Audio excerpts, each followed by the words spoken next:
Today we're talking about the military's jack of all trades. The Marines 1371. The Army's 12 Bravo. And then it was a 21 Bravo for a minute. But it's back to the 12 Bravo. And of course part of the Navy's construction battalion, the motherfucking Seabees. If you haven't figured it out yet, we're talking about combat engineers. There's one thing I can't stand about combat engineers, and that's their job title. When you say engineer to a normal person, they think you're sitting in an air-conditioned office all day on the computer, playing with your tablet, or looking at a set of blueprints. Well, there's absolutely nothing wrong with that to make a living. That is not an accurate depiction of what these motherfuckers do. Now, these guys do a little bit of everything on the battlefield. You need some fortifications built, call the engineers. You need some shit unbuilt, call the engineers. And if you need bodies stacked, you can still call the fucking engineers. Let's see what Wikipedia has to say. Combat engineers facilitate the mobility of friendly forces while impeding that of the enemy. Now, while I'm not world-renowned for my reading comprehension skills, when you say facilitate the mobility of friendly forces, it kind of just sounds like you're lubing up the big old slippery fist of the infantry. Now, that's probably the best breakdown of what a combat engineer does that I can give you. Now, let's get into how they do it.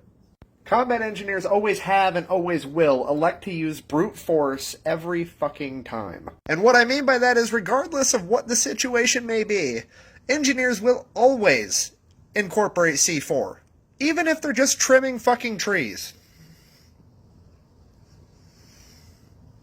And that's not even the scary part. The scary part is how fucking nonchalant these guys are about handling high explosives. They will literally juggle bricks of C4, and when you go to say, maybe we shouldn't be fucking doing that with the explosives, they go, don't worry about it, it takes shock and ignition to go off, we'll be fine. They are the only people I've ever been around that talk about getting blown up like it's a minor inconvenience.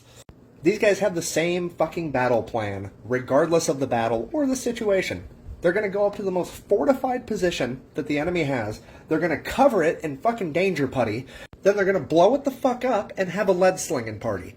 Does anybody remember like 10 seconds ago when I said they were really nuts and nonchalant about getting blown up? Does anybody notice they're using Kevin over here as a fucking meat shield?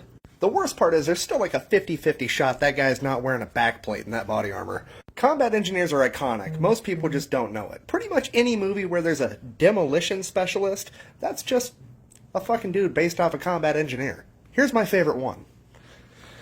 So in conclusion, I guess I'm just trying to say, don't let the term engineer lead you to believe that these men and women aren't absolute fucking badasses, because they are. Thank you for watching. If you enjoyed this video, it will be uploaded on my YouTube channel. There is a good chance it will get taken down on TikTok. You can find my YouTube channel by typing in The Fat Electrician in the search bar, or there is a link in my TikTok bio. There's also a link in my bio for my beer fund if you should feel the need to buy me a beer. So until next time, thank you for your service.